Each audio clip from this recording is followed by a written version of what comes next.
tumepata swali kwa ndugu yetu kutokea Msumbiji. Yeye anauliza anasema kwamba ana muda mrefu yuko katika ndoa lakini hashiki ujauzito. Mpaka sasa imekuwa tatizo. Afanye nini basi?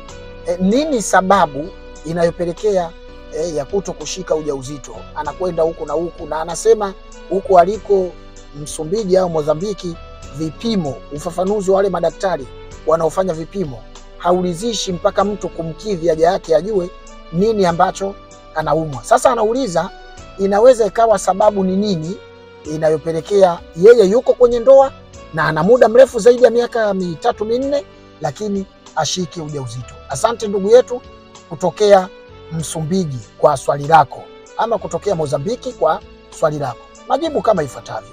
Kuna sababu nyingi zinazopelekea mwanamke kutokuwa na uwezo wa kubeba ujauzito, awe kwenye ndoa au awe nje ya ndoa. Lakini kama yuko kwenye mahusiano ya kimapenzi na hashiki ujauzito, sababu ziko nyingi. Moja ya sababu ni hii, matatizo ya PID, pelvic inflammatory disease.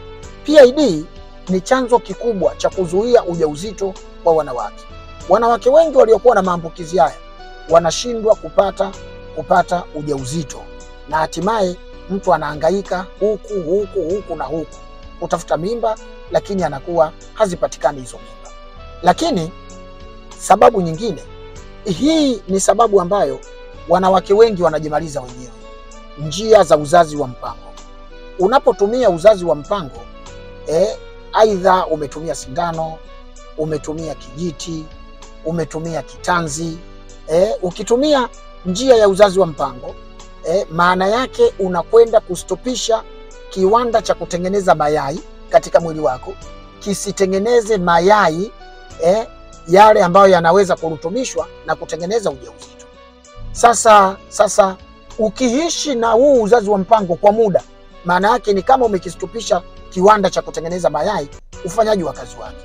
Sasa unaposema unataka kuzaa wakati kiwanda ulishakistopisha kazi yake, ni lazima ufanye service. Hapa ndio wanawake wengi wanapochemka na kujiona wamerogwa. Kwa sasa wanahangaika huku na huku kwa sababu ya kuhisi kwamba wamerogwa, kwamba nimeacha uzazi wa mpango kutumia lakini mimba sipati. Ulistopisha ufanyaji wa kazi kiwandani. Lazima ufanye service ya kiwanda ili kirudi kuwa sawa. Yaani kiwanda cha mayai katika mwili wa mwanamke ni ovarian, na wakati mwingine unapotumia uzazi huu wa mpango unaweza kusababisha uvimbe maji katika kiwanda cha mayai, na hivyo huwezi tena kupata ujauzito hata unapokuwa unastopisha. Kwa hiyo ni sababu nyingine. Lakini sababu nyingine ndugu yetu ni kwamba ile hali ya kupata fibroids ama myoma, uvimbe katika njia ya yai ama uvimbe katika kizazi. Yai linashindwa kusafiri na kufika katika eneo ambayo mbegu ya kiume itafika na kukutana na yai. Kwa hiyo yai linatoka katika kiwanda cha mayai, lakini linakuwa haliwezi kufika kwa sababu kuna uvimbe unaosababisha yai kuto kumuvu na kufika katika eneo lake. Kwa hiyo uvimbe kwenye kizazi ni sababu kubwa ya mwanamke kuto kubeba ujauzito. Hizo ni moja kati ya sababu ambazo wanawake wengi zinawasumbua. Lakini sababu nyingine ni mambo ya hormone imbalance. Wanawake wengi wanakutana na hiyo changamoto ya hormone imbalance, na hivyo mtu anakuwa hawezi kubeba ujauzito. Na haya matatizo ya hormone pia yanatokana na utumiaji wa uzazi wa mpango, mabadiliko ya tabia mwili na vitu kadha wa kadha.